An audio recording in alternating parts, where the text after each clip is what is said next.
For our last speaker, I'm pleased to introduce Dr. Margie Gillis.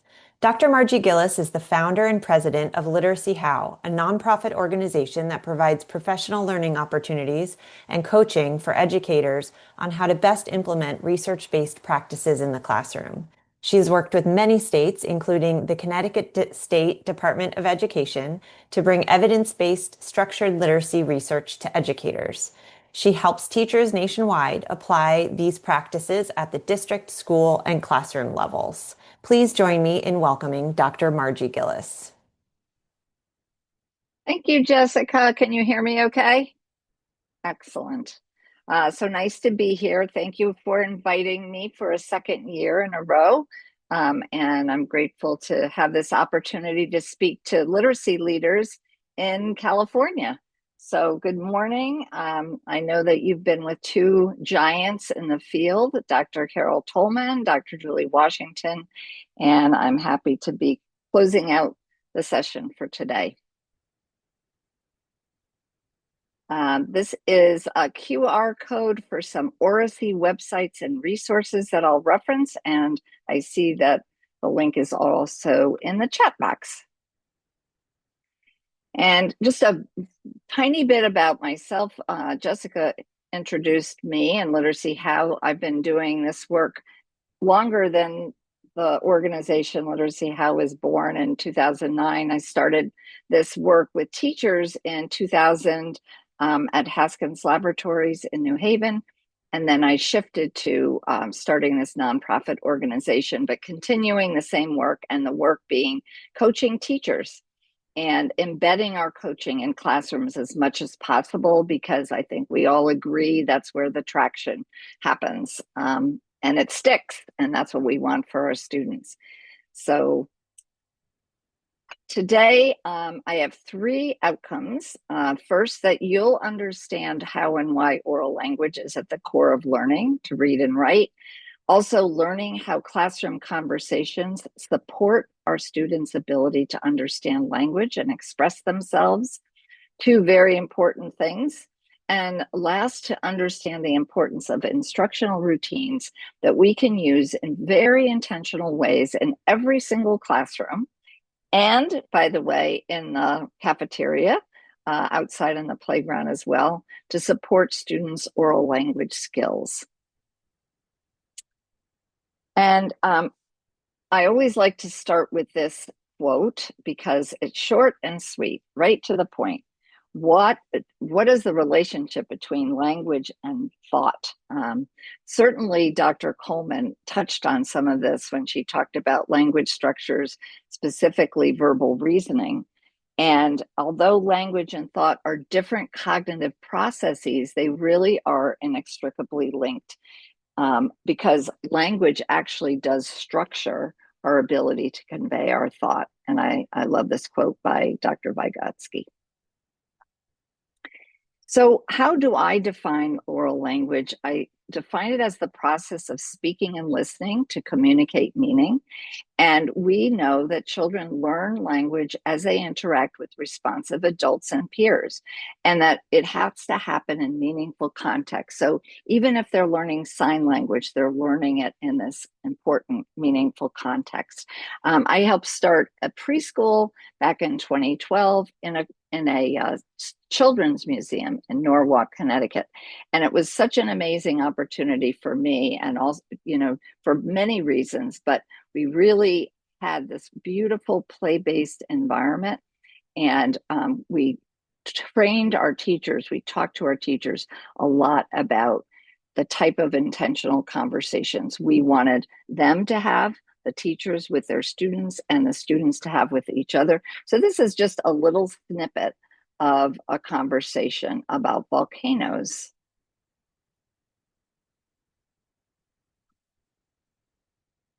Oh, let's see.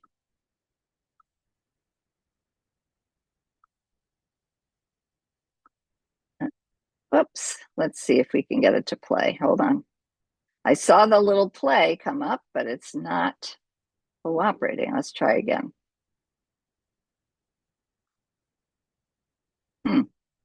It played during the practice, didn't it?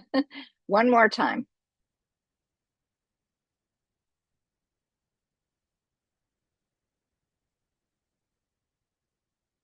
I see somebody's cursors on that. Does anybody have the ability to activate that video? It's just very short, but it's cute. Oh, Let's see if I can get it to go. Says it won't play. okay. I'm sorry about that, Margie. That's okay. It happens. Not a big deal. All right. Well, it's just a cute video. And you can see three children. They're having a conversation about volcanoes. And the little girl in the foreground says it didn't erupt because it is a dormant volcano. And it's important that we use this kind of vocabulary with our students, that even 3 and 4 year olds can learn multisyllabic, challenging, content-specific words that could be used in other contexts as well. So can you just really quickly in the chat, I'm going to hope I can see the chat, just tell me what is a quality of a good communicator? What do you think of when you think of a good communicator? What word comes to mind? Let's see what I see here. Clear, listener, clarity, open-minded, active listener, sharing, listens well, takes turns. Awesome. Thank you. That's exactly what I was looking for. Those are all very important parts of being a good communicator, and we'll talk more about that. But one of the things that's important about think, pair, share is active listening. So first, you have to think about your response to a question, then you pair up with your partner. We call them purposeful partners, and then we share. And instead of sharing our opinion, our thought, we're going to share what our partner said. Kim said that she prefers chocolate ice cream, or because it is rich in flavor. So we get them to respond with their partner's name, what their partner said. So they have to pay attention to their partner. And we're going to have a why. So it builds a complexity of that thought and that sentence. So oral language is at the core of learning and literacy. You see it in the middle of this reading wheel. And this reading wheel came about when the National Reading Panel came on the scene in 2000. They came on and they released their report. Oral language was not mentioned in that report. Spelling was not mentioned, but we included it with phonics. Morphology wasn't necessarily mentioned specifically, so we put it in with morphology. And written expression wasn't one of the 5 big ideas, but we put it with text comprehension because it's reciprocal. You might also notice that we took fluency out as a big idea, not because we didn't think it was important. It's extremely important, but we also know syntax is important. And you can talk about prosody and fluency and the things that are important in building students' reading fluency. Long story short, National Reading Panel now is 27 years old. So we've learned a lot more about how to specifically teach teachers about these big ideas. But one of the most important big ideas, as far as I'm concerned, is what oral language role is in learning to read and write. And so we always talk about the interrelationship, the connection between the 4 language systems, listening and speaking, right, which are oral language skills, and reading and writing, which are written language skills. And that reading and writing actually float on a sea of talk. I love that quote, speaking to the importance of oral language at the foundation. Also, this idea of receptive and expressive language, what's the difference between those two, the input and the output? And I also love Virginia Berninger's work on this topic because we think of this as being a multimodal enterprise where we have the eye, the ear, the mouth, and the hand, right? The motoric as well as the sensory. So what is oracy? I never heard the term until about, I don't know, maybe 7 or 8 years ago. Happened to watch an Edutopia YouTube video that explained oracy, and I was hooked right away because there was so much about it that was appealing to me. I had actually heard about Andrew Wilkinson, who quoted and defined oracy back in 1965, that we have to be able to express ourselves coherently, communicate freely with others by word of mouth. And then I learned about this whole idea of articulating ideas, developing understanding, and engaging with others, and the work of Voice 21, which is in our speak, a nonprofit organization. The UK calls it a national charity.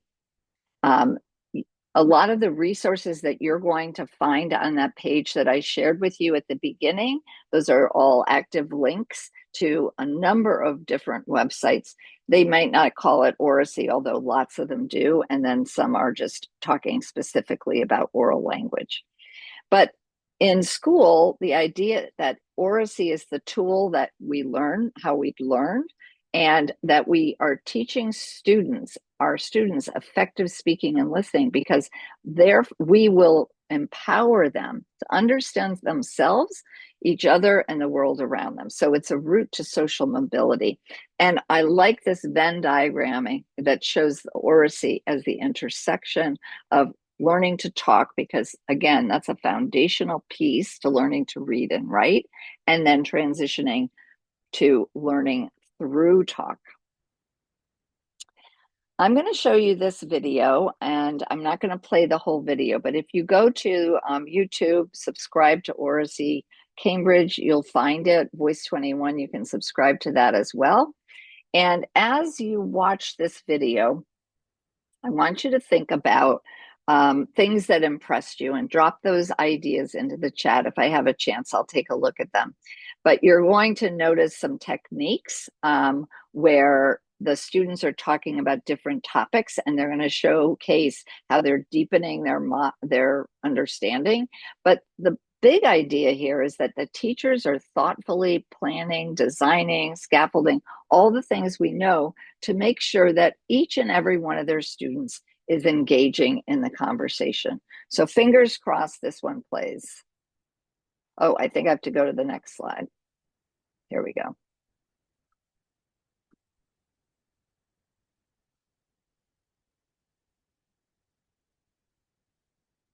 Oh dear. Put your hand up if someone in your family comes from somewhere else in the world and has come to live in London. Could you turn to the person next to you and have a discussion about this talking point? I think Stratford is a better place to live because they're not against anyone, and it's... So can I just clarify you? What do you mean by, like, against? Like... Oracy is the keystone to everything that happens in the curriculum. There are such high expectations for talk, and it does really make a difference in the children how articulate and how confident they are.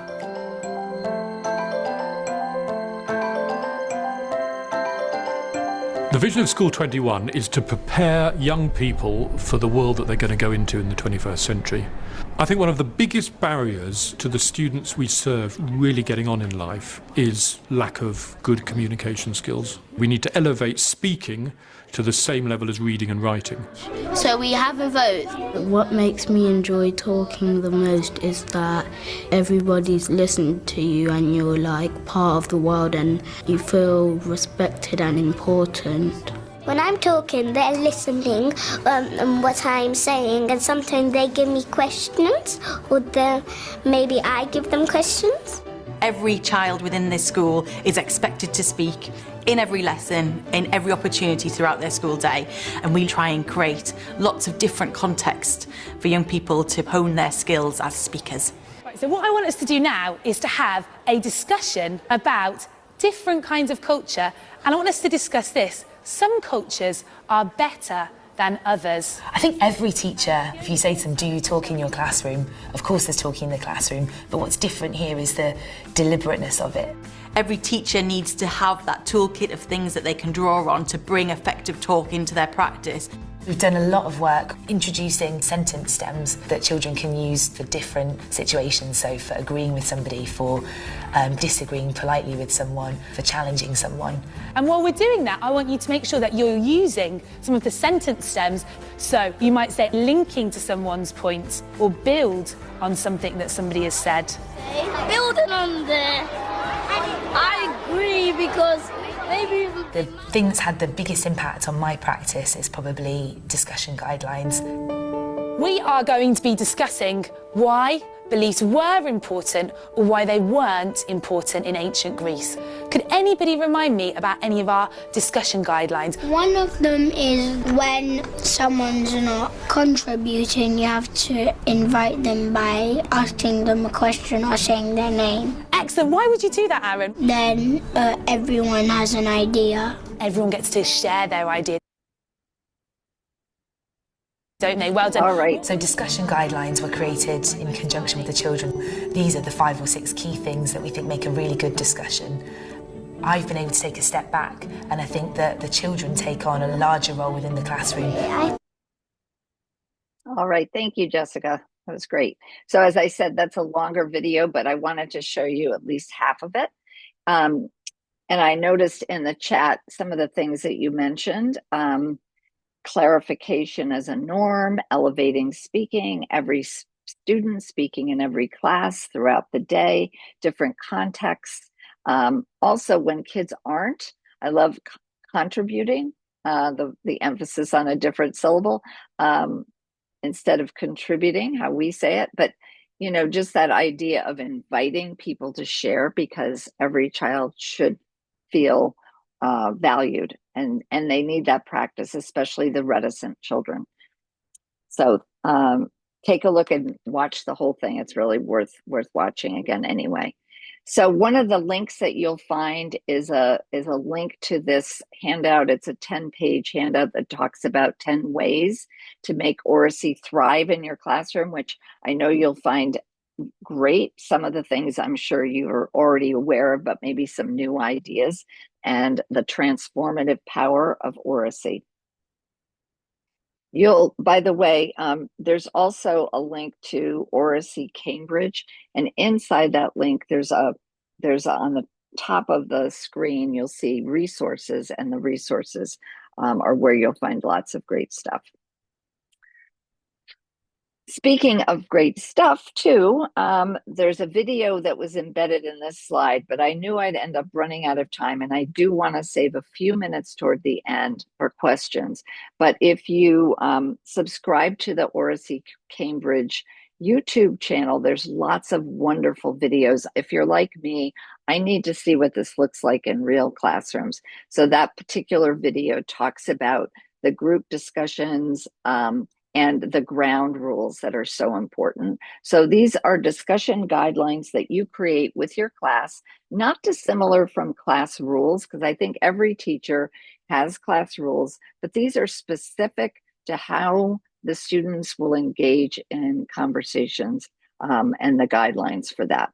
And this whole notion that only the subject matter is challenged, not the person, because it can be personal when kids start to share their feelings, their values, their thoughts, and so forth. It's not challenging the person, but what they're saying. And you can agree and disagree respectfully. So these are 2 examples of discussion guidelines. The one on the left has a little bit more sophisticated language. The one on the right has less sophisticated. Both are great. Obviously, the discussion guidelines will depend on your students and the age of your students.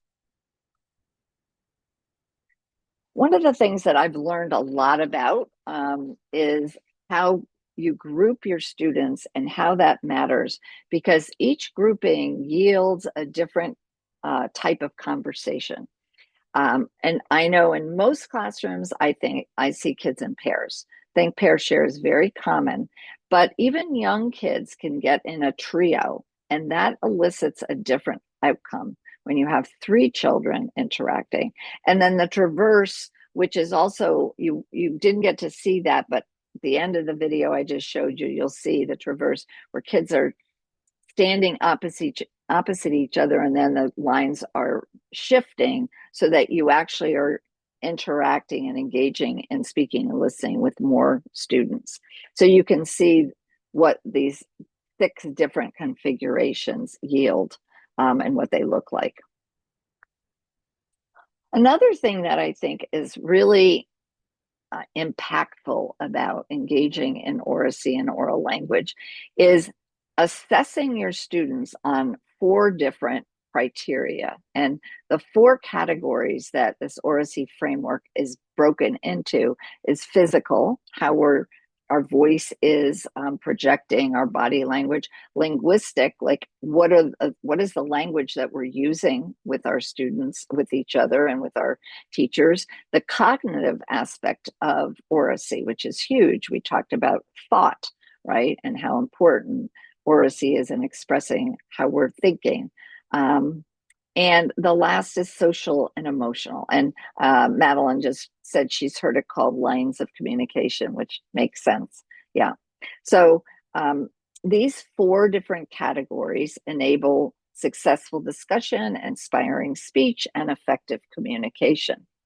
And you can see these 4 groups again, these 4 criteria or 4 categories of the cognitive or the oracy framework, and what each one includes. And again, in that handout with the links, you'll see this toolkit broken down if you wanted to actually start to think about where are your students' strengths and weaknesses on these 4 continuums. I think it would be really, really useful. And thank you, Blair, for highlighting how important it is that this includes the social and emotional aspects of learning that we know are incredibly important. And I've seen a lot of schools try to tackle social and emotional learning as a separate thing. Well, it shouldn't be separate, right? It should be part of every classroom discussion, etc. So I think this framework is very useful.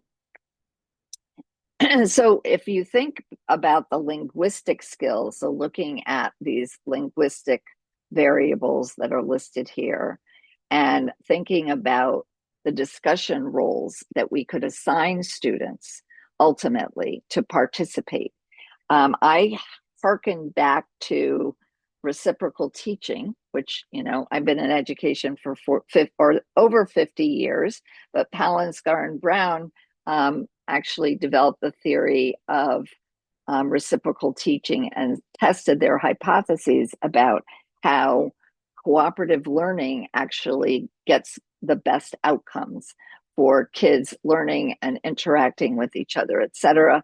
And the 4 strategies they used were predicting, clarifying, questioning, and summarizing. I'm sure many of you are familiar with those. Those are certainly embedded in these 6 different discussion roles, but the idea is similar, where the students have to practice each of those roles to learn how each of those has a different objective. So looking at this next slide, we can see what the role of each of these is.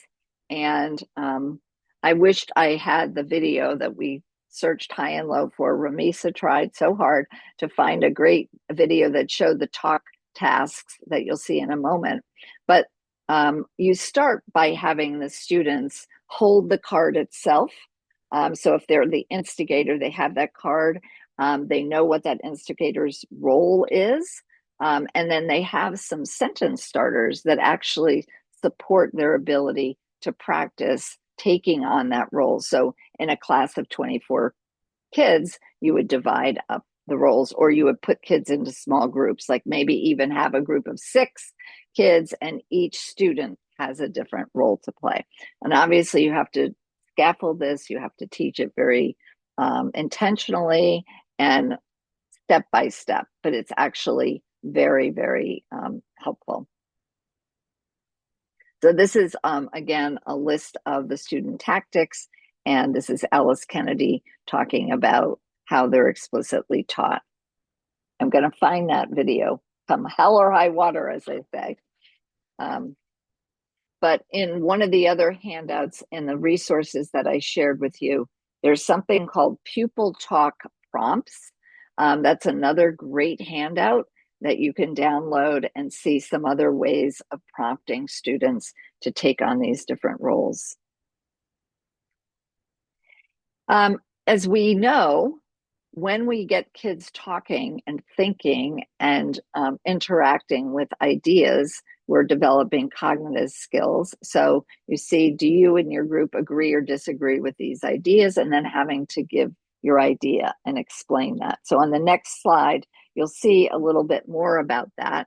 But this whole idea of giving the students a thought-provoking statement to promote a discussion, give students reason to speak, and make the students want to voice their opinions. So you can play with that, and I'm sure you all have done that.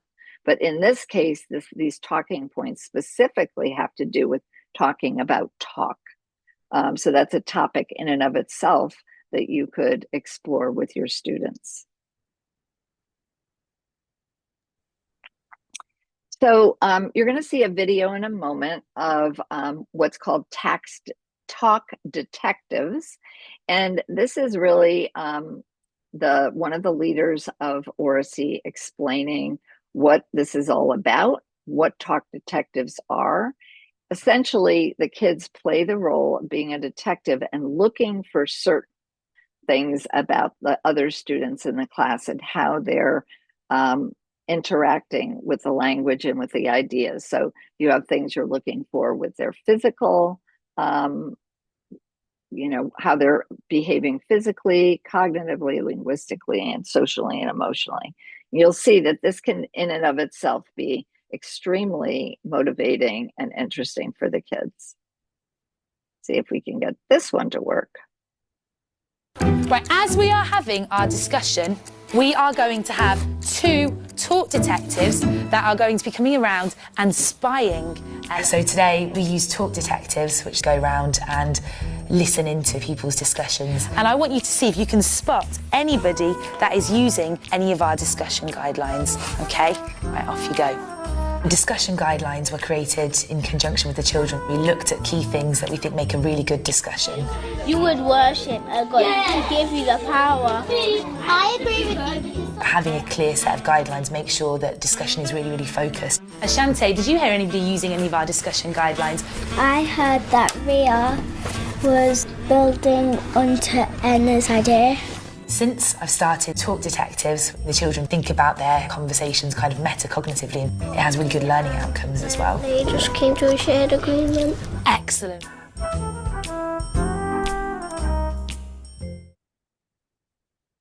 I know, I love the background music for that. It's so great. And just the whole idea, I mean, everything that I've seen that this organization has done is so stellar. They really have taken this whole idea of oral language and oracy to another level and have provided some wonderful tools, because teachers have to have the tools. I actually also found something on Sacramento County's website on oracy. You probably know about it, Jessica, but they have a great website. We should, if you can find it, maybe we could pop that link into the chat. So the tools are great, and in the reference section at the end of the PowerPoint, you'll see the book that I highly recommend about oracy by Gaunt and Stott, which you've seen, I think, on the videos and on some of those slides. They're references.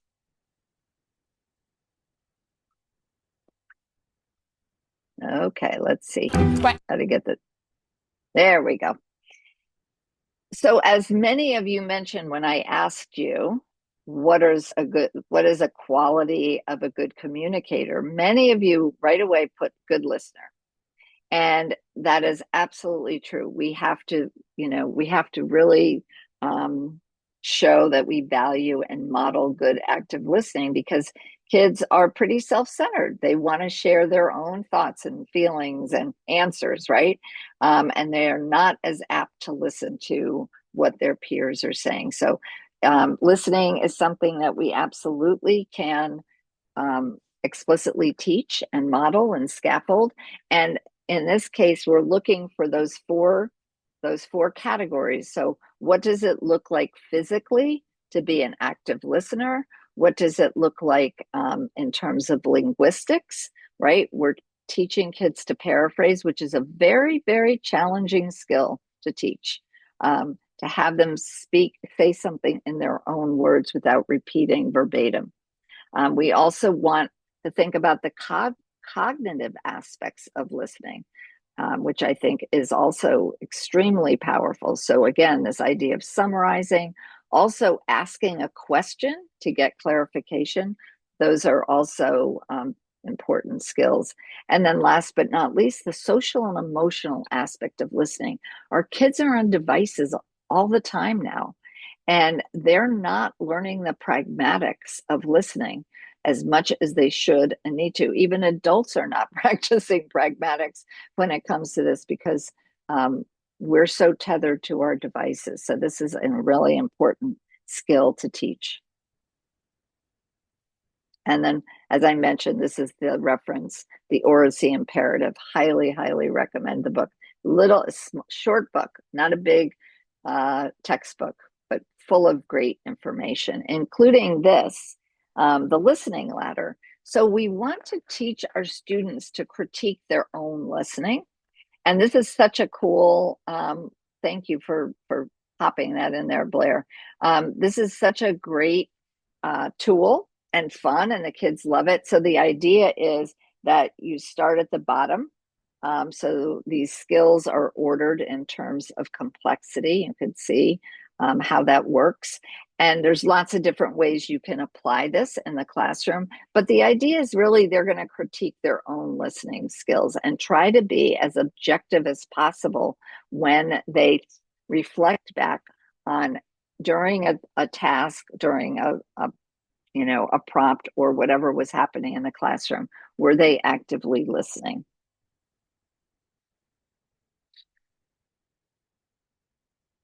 So teaching these listening skills, we would ask them what helps them to listen and what makes listening difficult. There's actually a really interesting video that you'll find again in the resources that has them trying to listen when there's all this background noise.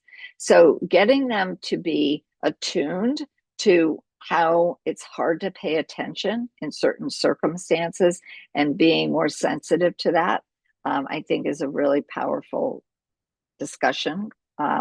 Offering students listening activities so they can focus their attention for increasing amount of time, because attention, as we know, is a huge problem. I was talking to my daughter about that the other day. She has 2 young children, and she said, "Mom, I think every child has attention deficit now." I said, "Well, many do, and there's, I think, some reasons for that." And then this idea of discussing with students what effect the activities had to encourage them to see themselves as being able to listen. This is a really cute story. If you haven't seen it, My Mouth is a Volcano. It's a book about Lewis, and Lewis struggles with interrupting. He's so excited about his thoughts, he just can't help himself.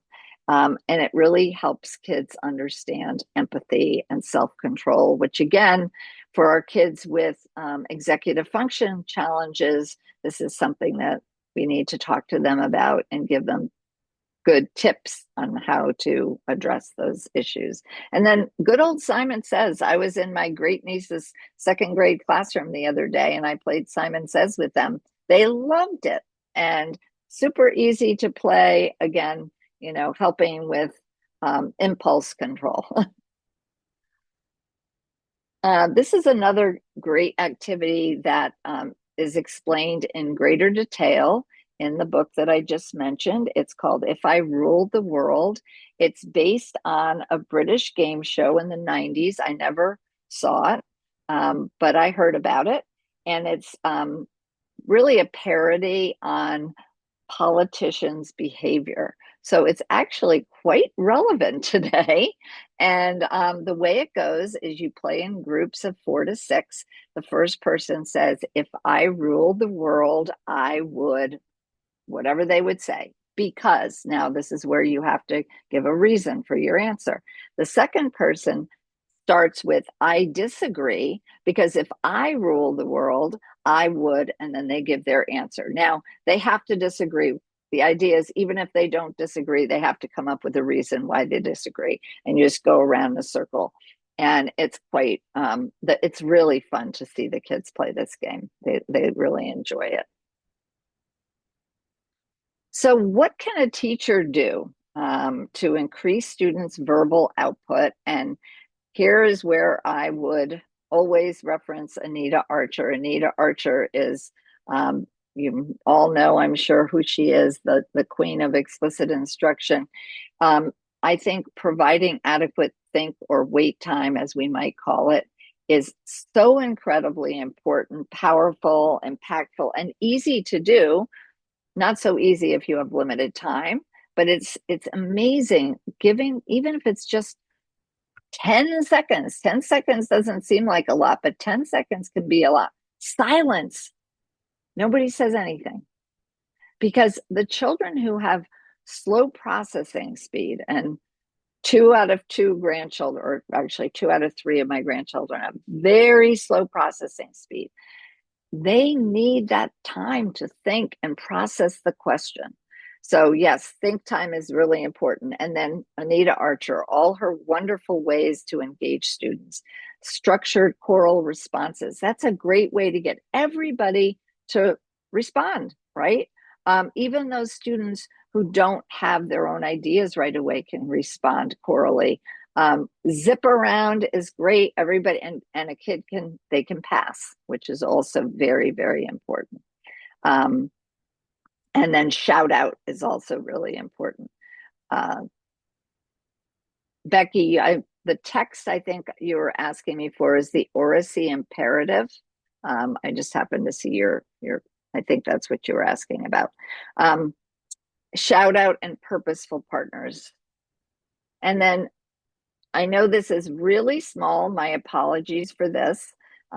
But you can Google this, or Jessica or Blair or one of you wonderful people who are helping out could find this this handout.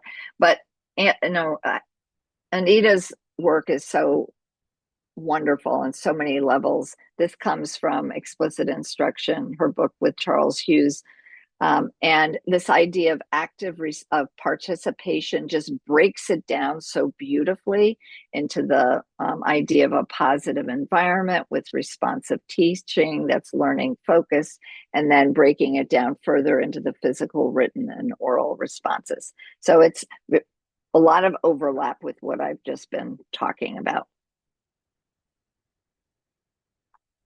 So this is another great activity from the book, The Oracy Imperative. It's called Question Tennis. So it's this idea of lobbing the ball back and forth, right?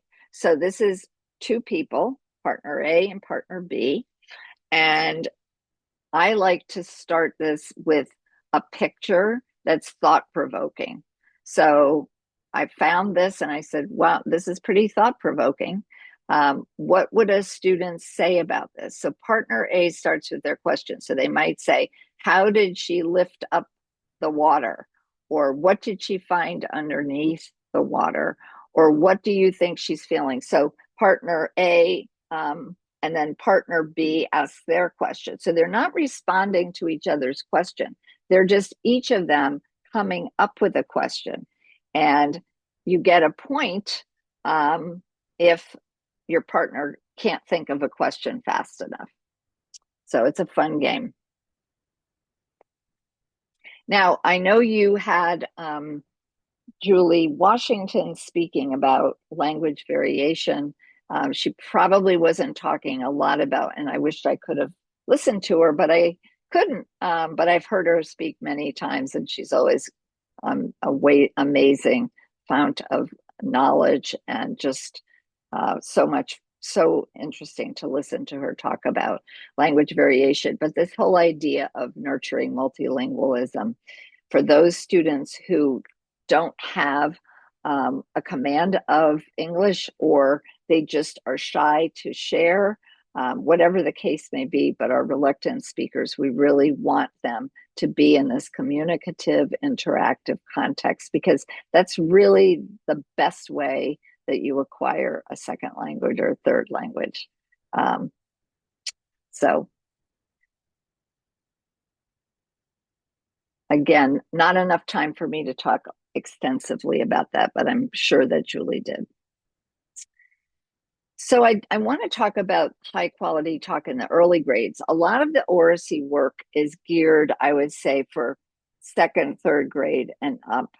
But we absolutely need to think about what does high quality talk look like in preschool. I hope that you all, some of you I know who are attending today are administrators. So I hope your purview includes preschools as well as K-12. This high quality talk is so important. And we want to think about questions that encourage thinking in the use of what we call decontextualized language. And because that's the language that students are going to encounter in books. So asking a question like, who do you plan to play with at recess today and what will you do? Again, trying to extend their conversations, but make it more about their peer relations, and then structuring talk time with partners, purposeful partners. And then again, engaging in read alouds with intentional questions. I think the researcher that I personally learned the most from in terms of decontextualized language and what should the conversations look like during a read aloud, right? Not after the read aloud, but during the read aloud, was Isabel Beck. And the whole idea of what she called queries, which is a question, but it's a very open-ended question where it elicits and must elicit a response that is, higher order thinking related versus what color shoes did she wear. So, and also expanding on with asking why they feel that way. So as I, sort of wrap up again, I want to have at least 7 minutes left for questions. I want to talk about book language because that's something I've been thinking more and more about. More people are talking about it. And McDonald wrote a great article in the Perspectives issue of the International Dyslexia Association journal in the Syntax issue.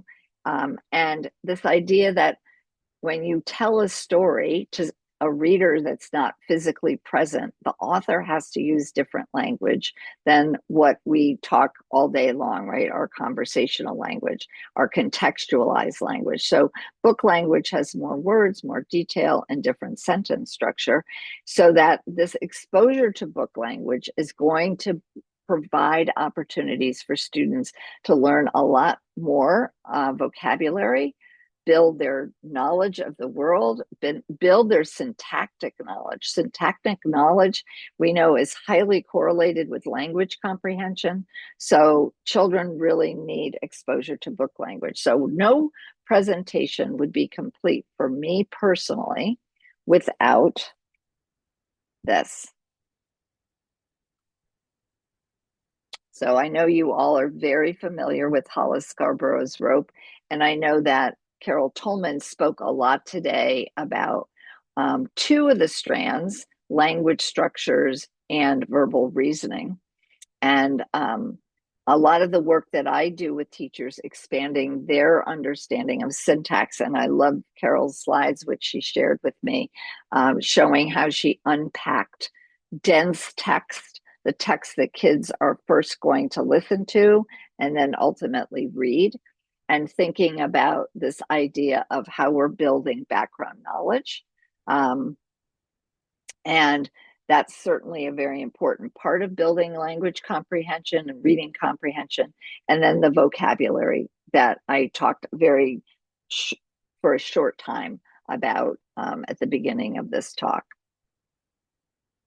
So I like to think about read alouds with young children, and actually read alouds are important for all students of all ages. Molly Ness, I heard her do a presentation not too long ago about read alouds for all ages.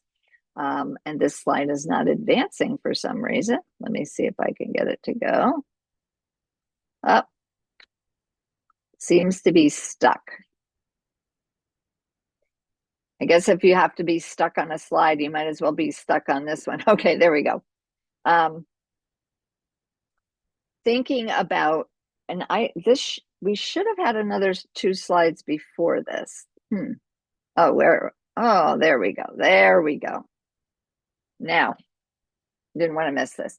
Okay, when I think about the read alouds, again, for all students, multilingual learners for certain, but all students, they should be interactive, right? And that is, they're not passive listeners. The teacher has to do a lot of planning. The teacher has to do a lot of front loading sometimes to make and get the most out of these interactive read alouds. But in order for them to be nutritious, we want to think about these 5 strands that you just saw on Hollis Scorborough's rope, right? So background knowledge, you're going to choose a variety of themes and topics. In the oracy framework, there you could see that they're going to bring whatever topics they're talking about into the classroom, and that's going to really guide what happens in terms of oral language in their oracy, because the more students know about whatever that topic or theme is, the deeper their background knowledge is, the more extensive it is, their vocabulary grows. And so that's something, and we're hearing a whole lot about that now. Background knowledge is the big hot topic. The second strand, vocabulary, is talking about words and bringing those words to the forefront when you're reading. So actively, intentionally selecting a corpus of 6 words max from the vocabulary book.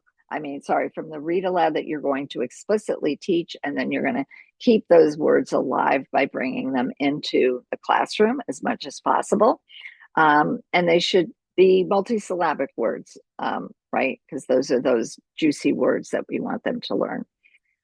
Language structures, which is what Carol Tolman's topic was today. The language structures are very important for teaching syntax and helping students understand dialogue with different dialects and languages, as I'm sure Dr. Washington spoke a lot about.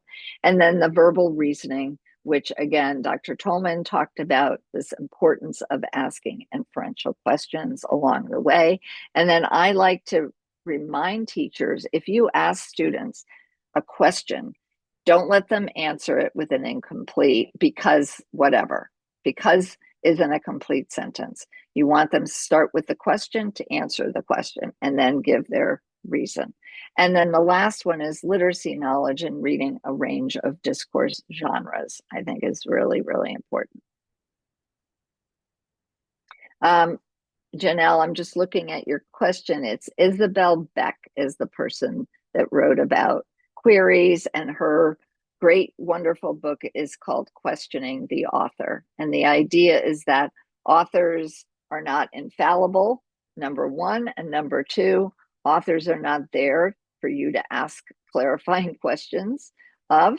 So we want to imagine or have kids to think about what is a question they would like to ask the author if the author were there. Yes, I was trained by her too, and I was very blessed.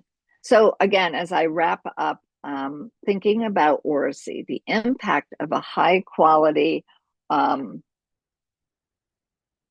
boy, sorry. Did you hear that ring? I put my phone on silent mode, but has a mind of its own sometimes. So this idea of oracy education, we know the top thing that Voice 21 highlights about oracy is the fact that it promotes social equity. And that is something I think about every single day when I'm in classrooms, right?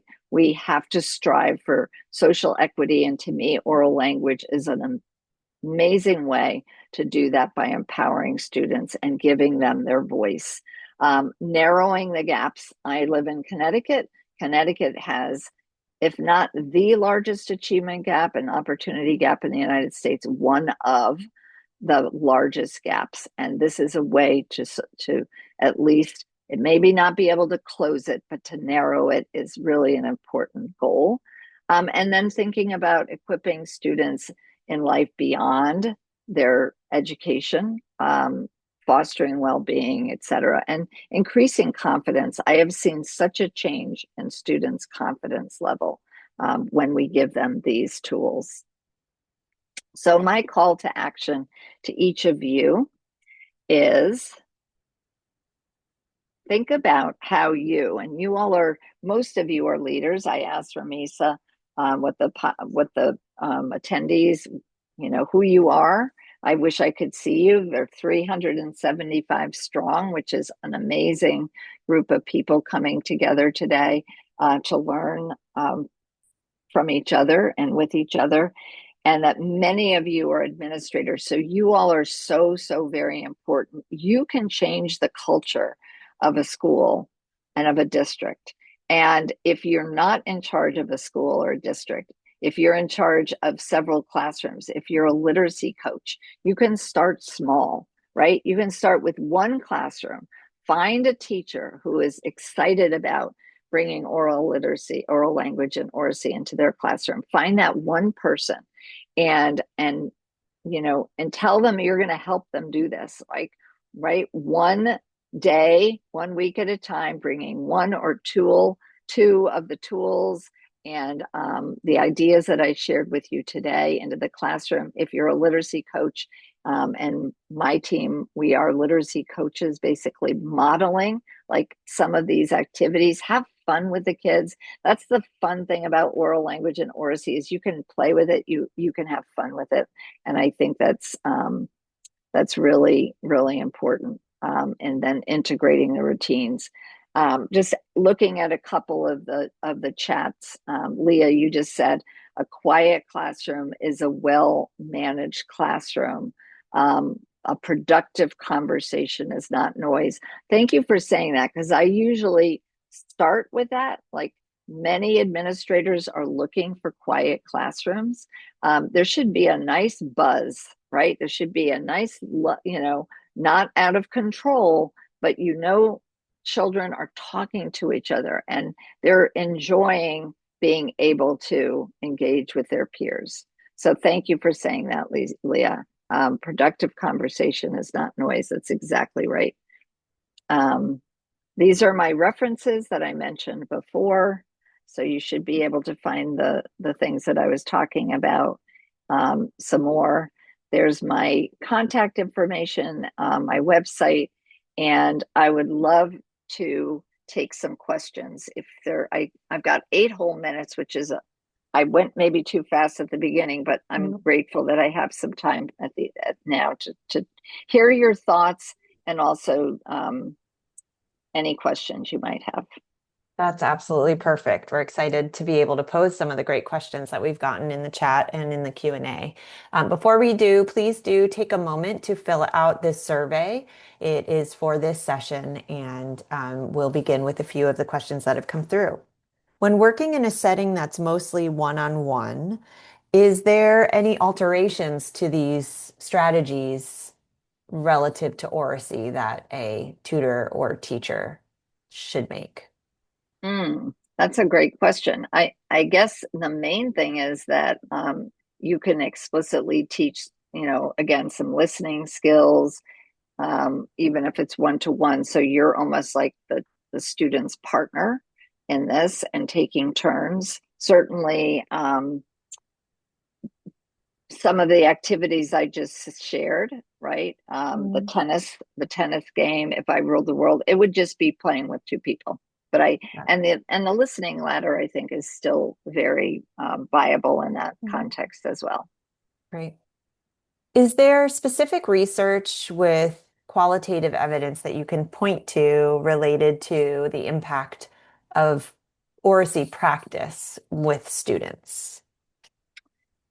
I can't cite anything off the top of my head, but what I can tell you, because I spent a couple hours this morning in preparation for this talk, going back into some of those links that are on that this handout that you shared at the beginning, and there's quite a bit of research that you can look at that went into, for example, creating the oracy framework, and then using that oracy framework as an assessment tool. And it's like we're so used to assessments, the Dibbles and the Mays and different assessments for diagnostically looking at phonics skills, for example. But we don't have good assessments for classroom use in terms of language and language comprehension. So I love the idea of using this tool to look at kids, those 4 different categories that I shared, and thinking about where they could use some specific, intervention, right? It's going to look very different than what we think of when we think of intervention, but it's certainly complementary too. And if we believe, as I do, that language comprehension is a missing piece in terms of reading and writing, and not for any other reason than, we haven't done a good job, I think, supporting teachers' understanding of it. We don't have good assessment tools for it because they're more labor intensive. It takes a lot of time on the teacher's part to look at like a language sample. You have to know a lot, actually, to look at a language sample and understand analytically what that's telling you. So there's so many reasons why, but I think that holds so many of our students back is the language comprehension challenges that they have. They have to know how to decode, but they also have to have the other side of that simple view intact. And that actually dovetails beautifully into the next question that I was about to ask about oral language screeners. You had mentioned a few at the top of your presentation. Are there any that you would recommend or resources that you can share with the audience relative to screening for oral language and monitoring oracy? Yeah, the one that I know of probably best is why I'm going to draw a blank, but it's Charles Hume's OXED. Is it Nellie? Nellie, yeah. Mm-hmm. Yeah. That's the one I know best, and I haven't used it, so I can't even speak firsthand. I just have read a lot about it, and I think it has great promise. A simple language screener really is asking students to repeat sentences. So a sentence repetition task is very powerful because kids will have trouble repeating a sentence working memory is certainly going to enter into the equation, but also if their syntactic awareness and syntactic knowledge is limited. So that's just going to tell you about their their syntax ability. Asking students to retell a story is probably one of the best things that you can do, again, informally.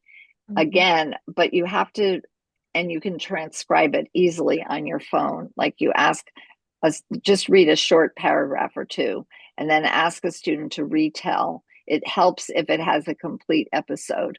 So they have to, name the characters and cover the whole story grammar. But when you analyze their retell, and again, just transcribe it, you point out certain things like they're missing cohesive ties, for example. They're not naming the character. They're missing pronoun reference, like some of the things that Dr. Tolman talked about this morning. So, I mean, that is another way. Do they have a lot of fillers when they do their retells? They're not able to construct a complete sentence. So a lot of it has to do with language structures, but that's important to know. Excellent. Another one I'll just quickly is the Cubed 3 is another assessment that we've used in a number of schools, and that has been great at complementing, again, the phonics and the fluency assessments. Wonderful. Well, great. That's about all the time that we have for today. Before we let our participants go, I would like to share one last survey for you all. This is actually a survey about the whole PLN experience. Please do take a moment to complete it. We appreciate your feedback, and it helps inform how we do future PLNs moving forward. So thank you, Dr. Gillis. What a wonderful presentation and Q&A, and we really appreciate you being here.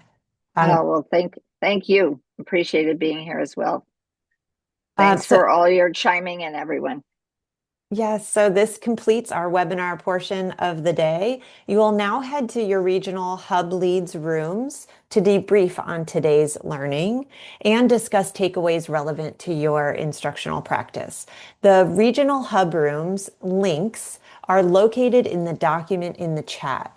If you're not already an LCR site, no worries. You are welcome to join a discussion. Just hop on a link of a county of office education that is closest to you. And so to all the presenters that we had today, Dr. Gillis included, I want to thank you for your time on behalf of Glean Education, the Sacramento and Napa County Offices of Education, and the LCR SET Grant Initiative. And thank you to our wonderful attendees. Thank you, everyone, and goodbye.